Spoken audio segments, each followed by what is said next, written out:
El Foro Argentino de Radios Comunitarias presenta Informativo Farco. ¡Ganamos! ¡Es el triunfo de las organizaciones libres del pueblo! Las noticias desde los ojos de las radios comunitarias. Corresponsales en todo el país. Si usted viene con una orden judicial, la única orden es esta, me hace así, con una escopeta. Esta es la orden. Otras voces, otras noticias, otro punto de vista. Informativo Farco. Hola Argentina, muy buen día, ¿cómo están? Bienvenidas, bienvenidos a esta producción informativa nacional de Farco, el Foro Argentino de Radios Comunitarias. Este noticiero que hacemos en red desde todo el país y que cada día compartimos con ustedes desde aquí, desde el centro de producción de Farco. Compartimos la primera edición de hoy, jueves 3 de noviembre de 2016.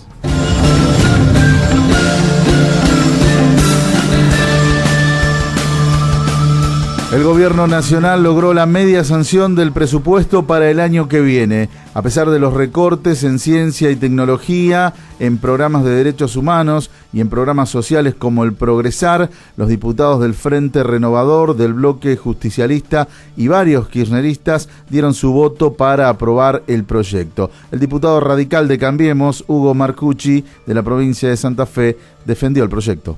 Defendemos fervientemente este presupuesto, que es un presupuesto, y díganlo claramente, que tiene un incremento significativo de la inversión social en el orden del 35%, que tiene en obra pública un aumento del 32%, que es el presupuesto más federal de los últimos 20 años.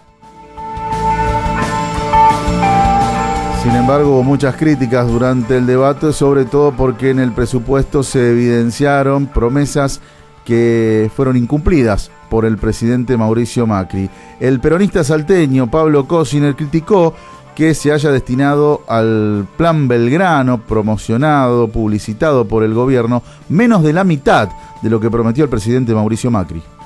Tuvimos que recurrir al último informe del jefe de gabinete y nos certifica que la inversión del Plan Belgrano son 40.000 millones de pesos y el compromiso del presidente Macri eran 85.000 millones de pesos al año.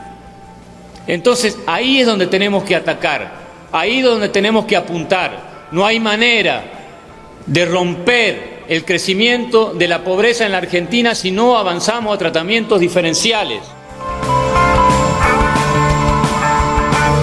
Por su parte, la diputada Soledad Sosa, del Frente de Izquierda, representante de la provincia de Mendoza, denunció que el presidente Mauricio Macri había prometido destinar 750 millones de pesos para construir 36 casas refugio para mujeres víctimas de violencia de género. En el presupuesto solo se destinan 62 millones de pesos. Y el presupuesto, o mejor dicho, el plan que anunció el presidente Macri junto a la presidenta del Consejo Nacional de Mujeres en el mes de julio, que hablaba de destinar 750 millones de pesos para la creación de 36 casas refugio en todo el país, este presupuesto 2017 está muy lejos de cumplir ese anuncio que hicieron en el mes de julio, porque contempla simplemente 62 millones de pesos para el 2017, es decir, una cifra 12 veces menor que lo anunciado por el presidente. Mientras tanto, el diputado bonaerense Rodolfo Tailade, del Frente para la Victoria, dijo que el presupuesto que tuvo media sanción ayer en diputados es el presupuesto para los pobres cero. Al final, el presupuesto de la pobreza cero terminó siendo el presupuesto para los pobres cero. Ha quedado claro a lo largo de todas estas horas de discusión. Los humildes de nuestro país no están entre las prioridades del presidente Macri y evidentemente para la mayoría de esta Cámara. Y el gobierno y el presupuesto refleja justamente eso, cuáles son las prioridades. Una de las prioridades son los negocios del presidente de la Nación, de sus ministros y de sus amigos. Finalmente el presupuesto fue aprobado esta madrugada en la Cámara de Diputados y ahora pasará al Senado para su sanción definitiva.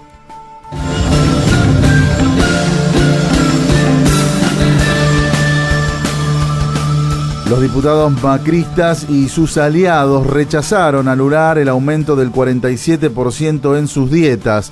Al comienzo de la sesión de ayer, en la que se debatió el presupuesto 2017, el diputado del Frente de Izquierda, Néstor Pitrola, propuso anular el aumento, pero la votación terminó 112 a 104 a favor de mantener el aumento. Votaron en contra de anular esta suba en las dietas de los diputados la mayoría de los legisladores y legisladoras macristas, los radicales, el bloque justicialista que lidera Diego Bocio y la mayoría de los legisladores que responden a Sergio Massa. Votaron a favor de eliminar el aumento los diputados del Frente de Izquierda, los del Frente para la Victoria, Libres del Sur y algunos del Frente Renovador. Estuvieron ausentes diputados como Sergio Massa, Margarita Stolbizer y Elisa Carrió. Más tarde, sin embargo, el presidente de la Cámara, el macrista Emilio Monzó, anunció que se dará marcha atrás con parte del aumento en lo que respecta a gastos de pasajes.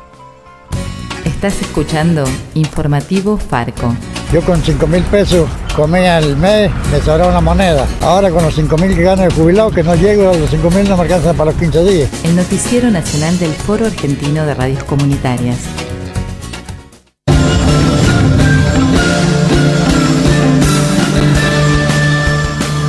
En Entre Ríos, la Cámara Federal amplió las condenas contra represores de la dictadura juzgados en la denominada causa Área Paraná. En diciembre, 7 represores habían sido condenados, pero solo uno a perpetua. El resto había recibido penas más bajas de lo que reclamaban la Fiscalía y los querellantes. Tras la apelación, la Cámara elevó ayer las condenas con penas de entre 6 y 20 años que dejaron conformes a los familiares y sobrevivientes. En declaraciones a nuestros compañeros de Radio Comunitaria Barriletes, la abogada querellante de la agrupación Hijos, Sofía Uranga, destacó este veredicto de los jueces de la Cámara Federal. Nos pone muy contentos que se haya mejorado la sentencia de primera instancia. Se ha mejorado y no solo por el monto de las penas, que siempre es discutible, ¿no?, la cuestión de cómo se mensura, pero también en torno a algunas consideraciones conceptuales, jurídicas que se han hecho. En primer lugar, esto de considerar que efectivamente es un delito de lesa humanidad, esta figura del Código Penal que se imputan, que se dieron en el marco del segundo genocidio nacional, que todos los autores son coautores por los delitos que han cometido.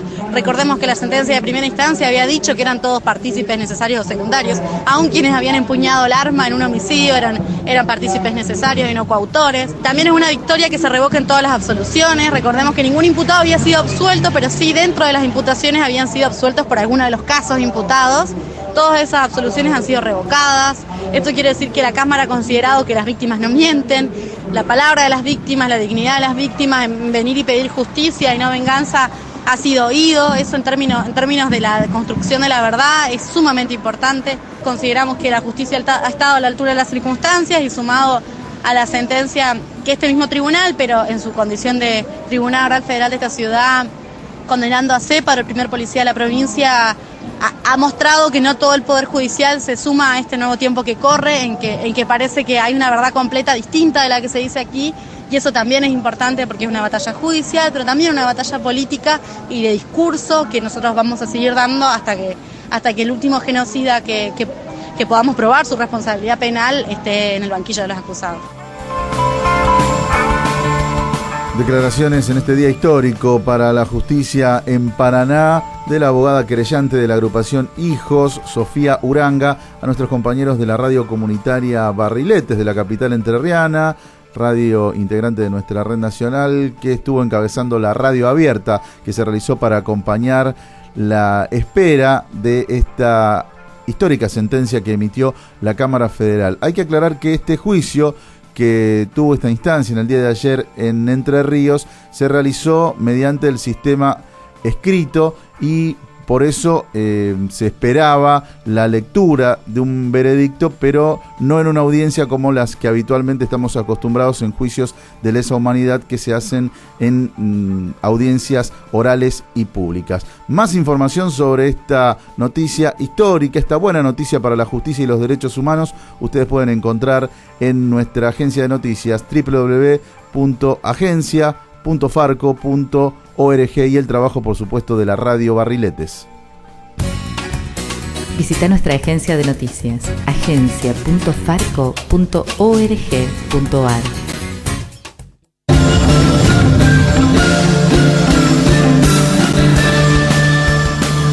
Y vamos ahora a Mendoza porque allí, como anticipamos en Informativo Farco, se realizó la audiencia pública sobre la posible designación del cuestionado juez José Valerio en la Corte Provincial, algo que propone el gobierno de la provincia. 600 impugnaciones tuvo y ahora deberá definir el Senado mendocino. Nos informa nuestro compañero Nacho Aguilar desde Radio La Mosquitera. En la provincia de Mendoza se realizó una audiencia pública por la postulación de José Valerio para el cargo vacante a la Corte Suprema de Justicia de la provincia. Esta candidatura, que se definirá por votación secreta de los senadores provinciales la semana que viene, ha sido la más cuestionada de la historia, con más de 600 impugnaciones de parte de la ciudadanía y las organizaciones sociales. En esta audiencia, en un recinto muy chico para la cantidad de gente que se sabía que iba a querer participar, hubieron voces a favor y en contra de la designación de este juez. Comenzamos con Mariana Helig, quien comentaba lo siguiente. Nunca había pasado que 600 personas hubieran impugnado a un ministro de la Corte, a un candidato a ministro. Nunca había pasado que un premio Nobel de la Paz impugnara a un juez de provincia. Esto es histórico y les pido que lo pongamos en valor. Y cuando digo poner en valor, quiero también poner en valor, porque he escuchado esto de que las impugnaciones eran recortadas y pegadas. Resulta que las ciudadanas y los ciudadanos no tenemos por qué conocer los procesos de impugnación de un magistrado. El proceso es lo suficientemente opaco como para que a nosotras no nos sea accesible. De manera que si algunas de nosotras lo sabía y lo fue socializando y como sociedad nos fuimos apropiando de este proceso, debemos celebrarlo. ¿Por qué tan resistido Valerio? Lucas Gómez Portillo dio en la audiencia uno de los argumentos.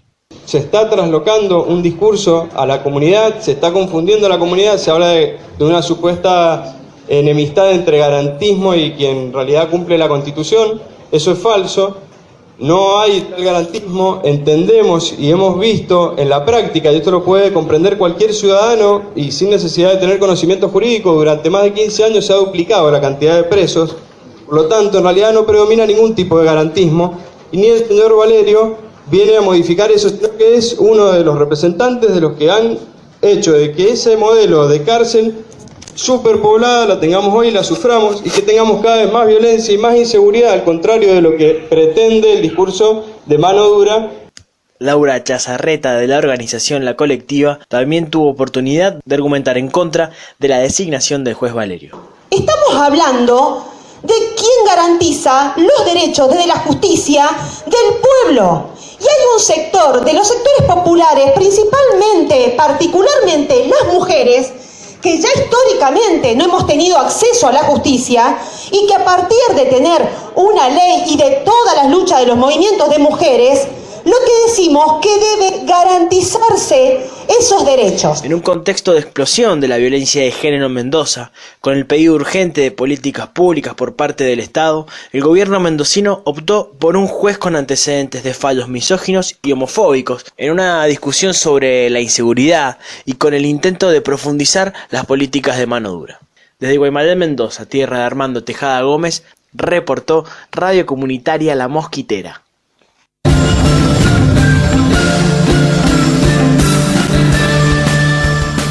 Y el gobierno de Mauricio Macri sigue echando trabajadores en distintas áreas del Estado y en distintos puntos del país, en muchos casos por razones ideológicas. Sobre el caso que tuvo como víctima a un trabajador estatal de Villa Allende, Córdoba, tenemos el informe de nuestro compañero Adrián Gambarte desde Radio Nexo.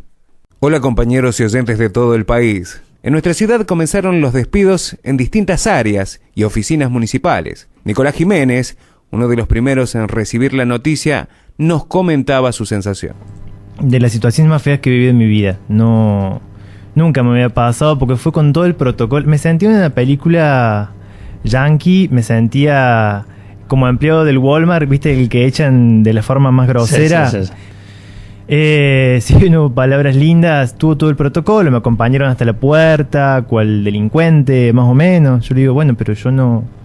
Vos sabés que yo no voy a hacer... No, me dice, yo sé que sos muy bueno, sé que no vas a hacer nada, pero yo tengo que acompañarte, como si fuese una obligación todo el protocolo ese.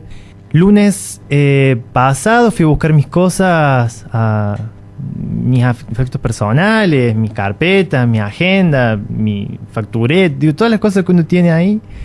Y me dio con la sorpresa de que no estaban en mi escritorio, estaban en una bolsa de consorcio en el suelo en la cocina. O sea, ni siquiera pude hacer el duelo de sentarme en mi escritorio, llorar un rato, mirar a mis compañeros, despedirme de la gente con la que uno trabaja todos los días. Nicolás trabajaba desde hacía 3 años en la oficina de empleo, dependiendo del Ministerio de Trabajo de la Nación, y desde hacía 1 año era contratado de la municipalidad. Su función principal era la de ser relacionista institucional en la intermediación laboral entre los desocupados y los empleadores. Cabe destacar que este trabajador social es un reconocido militante del Proyecto Nacional y Popular. Sobre si su despido tiene connotaciones políticas, Nicolás expresó: yo soy producto de una de las experiencias de lo más prolijo que hubo en la Municipalidad de Villa Allende, que fue una selección pública de personal. Como yo le decía a una miembro del Consejo Deliberante, si fuese por una razón política, la verdad que sería una mancha muy grave a la gestión, a esta gestión que dijo que venía a trabajar con todos, con el que pensara igual y el que pensara distinto. Yo creo que si la razón es política, es muy repudiable. Los vecinos se solidarizaron rápidamente con este nuevo despido, que sigue engrosando la lista a nivel nacional. Informó para el informativo de Farco Adrián Gambarte de Radio Nexo 93.9 de Villa Allende, Córdoba. Seguinos en Twitter, @FarcoArgentina.